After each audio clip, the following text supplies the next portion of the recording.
Hey guys, subscribe for daily content. And if you're shopping for gear, make sure you check out the description for the newest items at some of the very best online retailers. There's also links for some of the items that I personally recommend. Thanks! What's going on YouTube? Metal Complex here, and today I've got a very interesting knife review / knife overview to share with you guys. This is the Kizer D.O.C.K or D.O.C.K, designed by Dmitry Osarenko. D.O.C.K, what does that stand for? I can only assume it stands for Dmitry Osarenko Carry Knife, but I could be wrong about that. I couldn't find any additional information. I will be linking this knife right down in the description for you guys to check out. I'm going to tell you guys right now, this is a knife that is made out of micarta and CPM 20CV for $129, which is a great value, but especially combined with the fact that it's got a really good design, this is a great knife, and we're going to talk all about it. Feel free to stick around with me and hear my thoughts on it. But yeah, great value from Kizer. Thank you so much to Jason for sending this knife in for review. And thanks so much to my generous patrons who are supporting me right now. There's a link for Patreon right down below. Please make sure to follow me on Instagram at metal_complex. Let's go ahead and get a measurement of this guy. Not a huge knife. Overall length of the Kizer D.O.C.K coming in at about 7 1/8. Blade length is actually under 3 inches. It's very close. So, but it looks to me like it's under 3 inches. So if you live in an area with a 3-inch blade law, rejoice. This should be okay. Blade length coming in at 2.5 inches, or I'm sorry, cutting edge coming in at 2.5 inches. Let's go ahead and do some size comparisons up against the Ontario Rat Model 1 and the Rat Model 2. Definitely closer in overall size to the Rat 2, but there's more presence because the knife is taller. How about up against the Spyderco PM2 and the Spyderco Para 3? Definitely closer in length to the Para 3, just about 1/8 of an inch shorter. Overall cutting edge is almost the same. I think the Para 3's got a little tiny bit longer cutting edge, but it's really, really close. Last but not least, the Benchmade Griptilian, or in this case, the Ritter Hogue, and the Benchmade Bug Out. Smaller than both and less cutting edge than both. Let's go ahead and do carry profile. So thickness up against the Spyderco Para 3. You can see here, this knife is almost identical in thickness to the Para 3. How about length and height up against the PM2 and Para 3? Lengthwise, it's honestly, it's a little shorter than both. And even with it being fairly tall right here, it's still not quite as tall as the Para 3 or PM2. So that's really nice. What are we looking at for materials? Like I said, we're looking at micarta, steel, countersunk liner lock, and CPM 20CV. Also as far as I know, that's a steel pocket clip, yes. Now inside, I don't think, no, there's a little bit of milling you can see in there. We don't have to get the flashlight out. So that's what you're looking at. Weight, I'm gonna guess this doesn't weigh anything more than about 3 to 3.5 ounces, but let's check as per usual. 3.28 ounces. Pretty good ratios there, and either way, it's pretty lightweight. I don't think many people are going to have too many complaints there. Let's go ahead and do a hardware check. Get out my tools as per usual. My tools are very inexpensive and very recommendable. You can find them right down in the section of my description that talks about the tools that I use on this channel. We have a T8 pivot, and lo and behold, T8 body screws. 2 of them on each side. That's minimal hardware in my book, and T8, that's all great. You do have T6 pocket clip screws, but no big deal there. That's pretty much what we always get. So yeah, that's awesome. How about blade stock thickness? Let's go ahead and get a measurement there. Oh gosh, darn it, I just dropped a whole bunch of stuff. That's okay. Blade stock thickness on this guy is coming in at about 115 thousandths. Not a thick blade. Some really good EDC stats going on here with this knife, so that's really nice. Let's move on to the meat and potatoes of the review. So this is, as you can see there, it is a flipper, low profile flipper, and it's also a knife that can be sort of reverse flicked out with the little opening hole there, or you can kind of get in behind the fuller lower if you want to, or kick it out with, can I do? Yeah, with this finger. So it's got some fidget factor there. I'll tell you, disengaging it, because of how this drops, you kind of have to get it to, you got to disengage the lock a little lower than you normally. You want to disengage it as close as you possibly can to the lock face so that the blade doesn't come down on your thumb. You have to do it a little bit lower than normal on this knife. And I am kind of getting nicked by the first the initial part of the sharpened edge, but it's still fairly safe because we have this large forward choil here. So its disengagement is not like, it's not really double clutch. It's just something you have to watch out for the lock face, and essentially it's that part of the flipper tab that's jimped. You have to get that to clear your finger. But the action itself is very good. We have nearly fall shut action, a nice detent, nice flipping action, real easy to deploy, right? Really plenty comfortable. Scales are, like I said, micarta. This does come in another configuration, darker. We have like like an acid washed or a black acid washed blade, and then some, I think, black micarta. Either one looks fine. It's kind of curious that those are the two choices that they had. I feel like this knife should have a lot more choices, but it's fine. This sort of, it's like a brick and khaki colored micarta, but it's okay, right? The scales are ever so slightly contoured and the edges are all nicely knocked down. This is also a very comfortable knife considering, you know, the lines here where you're meant to put your hands for, you know, ergonomically. There's no, since the flipper tab is so low profile and meant to match the lines of the handle, you really don't have to watch out for it. You can choke up here, you can choke up right behind the blade, which is plenty comfortable. If you choke back, you're looking at a 3-finger position knife, but you know, it's kind of up to you where you want to put your hands, and I appreciate that. That's something I always point out with a lot of knives.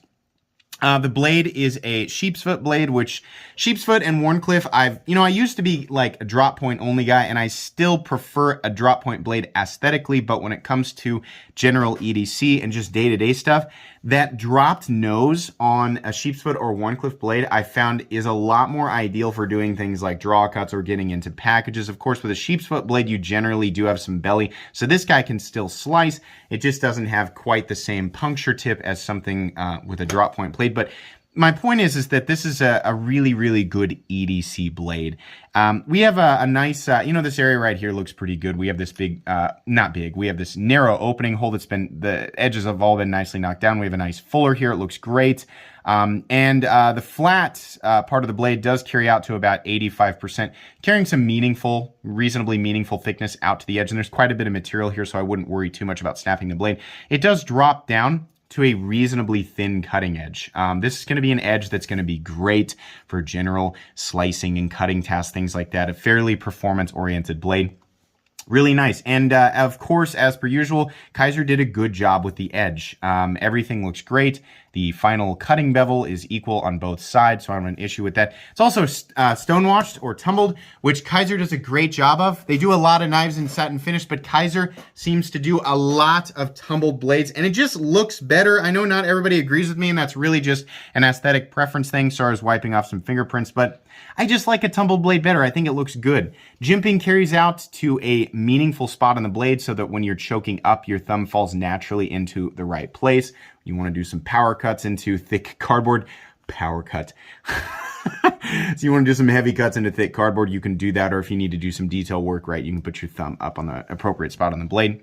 CPM 20 CV on this side, and then V35 whatever blah blah blah, I don't know why that's there, it just is. Kizer, right, I don't mind the logo. And then it says October D.O.C.K. I'm assuming that's the month that it was made. We don't need that. I don't know why that's there. The D.O.C.K. is fine. The Kizer logo and 20 CV is really all that we need. But okay, whatever. But otherwise, yeah, the blade is really, really good. Very comfortable for doing things like draw cuts, right? Even though we do have some belly. A Wharncliffe is more ideal for something like that, but it works.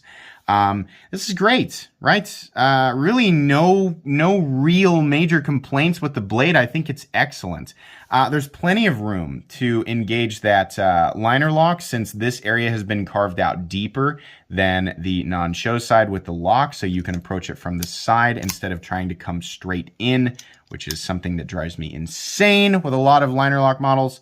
But this guy has it done correctly, so I appreciate that. Oh no, there's no lanyard hole. I don't care. I'm glad that they didn't put it on there. I don't know why they did not create a mounting position. Like, just drill the holes for the left-handed mounting. This knife is plenty easy. Whoops. Plenty easy to manipulate left-handed. It's plenty easy. There should have been a position for, to mount the pocket clip on the left-hand side, but there isn't, so okay. It's got a couple of nice standoffs back here. Again, I do appreciate that the liners have been countersunk. I think that's a little bit better and might save a little bit of weight. Otherwise, making the scales lay flat on top of the liners maybe just a little. It might save you a quarter an ounce, but I think that's nice. The screws for the pocket clip have been recessed, and it is a deep carry clip. That's all the more the knife that's going to be hanging up out of your pocket, and I think that's fine. Pocket clip's okay. It's pretty flat. I mean, you can feel the pocket clip. It's not super duper sharp, a little bit angular right there, right? It's decent retention. Sliding in and out of the pocket, it's just fine. I would have preferred just a dip right here, and perhaps the pocket clip being no longer than this, just kind of come down and continuous dip instead of this like straight and then dip and then back up, right? But there's not much to complain about here. It's just a basic pocket clip. It does kind of look like an afterthought. Like, it doesn't go perfectly with the knife, but it functions just fine. This is a solid B+ to A- of a pocket clip. I can't complain too much. The knife locks up absolutely solid in the open position, and the stop pin is located. And by the way, it does run on bearings. The stop pin, you might not be able to see it, but it's actually fixed in place about right here, and it is internal, so it rides on in a channel in the blade. In the closed position, the knife is perfectly centered with no detent lash. There's one issue with this knife, and it's something that I have only recently started to check on knives.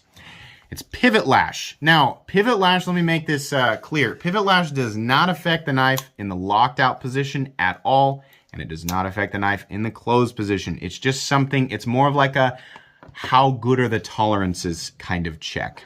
If you open the knife to 90 degrees, and what I'm doing is I'm pushing the blade out and in to check to see if the pivot barrel was machined exactly right to fit the pivot hole in the blade. This guy, I can feel it just ever so slightly, like, just the teeniest, tiniest little bit. And, honestly, it's probably something that's present on a lot of knives that I have reviewed. I've only recently been starting to check for that here in the last few months, and whenever I find that there's no pivot lash, I don't expect, like on a Hinderer knife, there's never been, all of my Hinderers are totally solid. A lot of the more expensive stuff is going to be that way.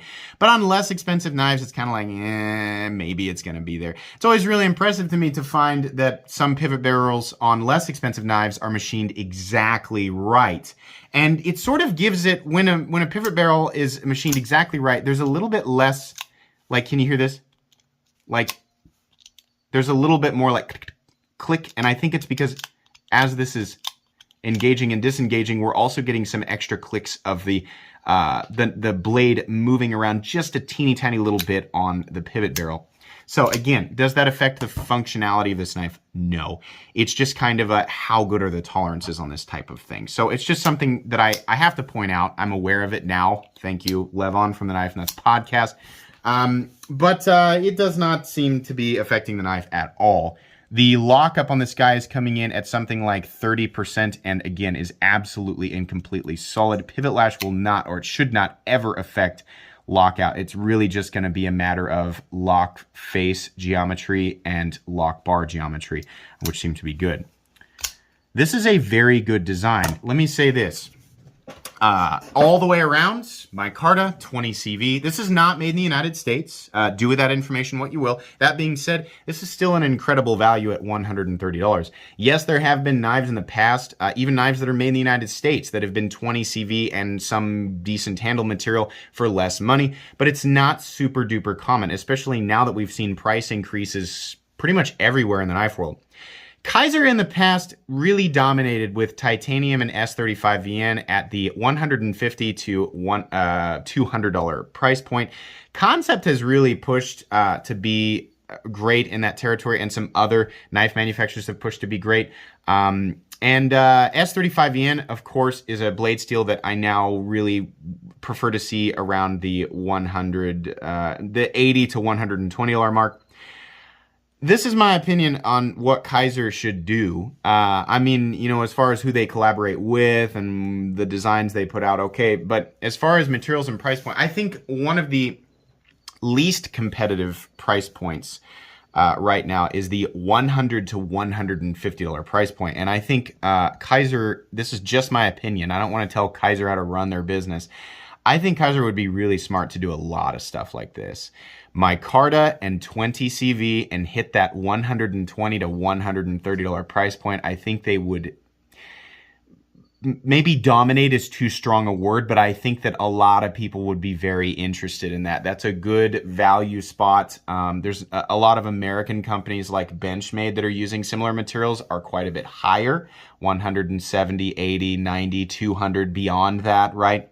If Kizer was going to offer materials like G10, micarta, and maybe even carbon fiber anywhere between $100 and $150, not with S35VN, but with CPM 20CV, I think they would get a lot of people interested in, you know, a lot more of their knives. It's maybe it's just me, but I think Kizer kind of needs a jump start right now.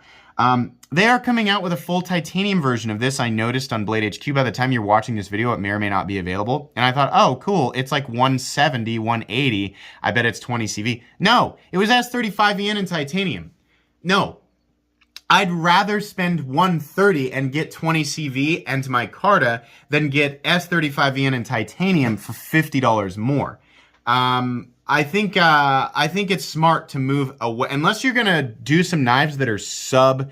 Kizer's been doing a good job with their Vanguard line, doing CPM 154 and micarta for sub $100. At the $100 mark, S35VN I think is okay. If they're gonna go to the $70 to $80 mark, I think the CPM 154 is right. If you're gonna go above $100 up to about 150, go with 20 CV if you're going G10 or micarta or carbon fiber. And I think that's gonna make a lot of people happy. This is extremely recommendable. I really, really like this knife, and I think $130 is beyond fair. But I just wanted to take an opportunity here, having handled this, to say, I think Kizer should do a lot more stuff like this. I really think that that's a pretty, you know, as far as every other, like, you want to talk about the $50 price point in the knife world, super competitive. Even the $75 price point now, super competitive. The 175, 200, 220, that area, right around the $200 mark, super competitive, right? Everything above that, yeah, I mean, it's less and less plentiful as knives get more expensive. But this weird $100 to $150 territory, there's a lot of good stuff, but it's nowhere near as plentiful as some of the other price points that we're talking about. So, yeah, more stuff like this. This is going to go in my most recommended knives playlist. Like I said, you can absolutely pick this up right now, so I'll link it right down below. But yeah, I really very much enjoyed this. Jason, thank you so much for letting me check this knife out. Please make sure to follow me on Instagram at metal_complex. If you guys enjoyed this video, leave a like. If you'd like to check out my other content, I do, of course, have lots of videos of knives that are either expensive or inexpensive that I do or don't like. So check those out. And if you enjoy all my content, go ahead and click on that Metal Complex logo right there and subscribe, because there's definitely more coming. Thanks again for watching, everybody, and have a great day.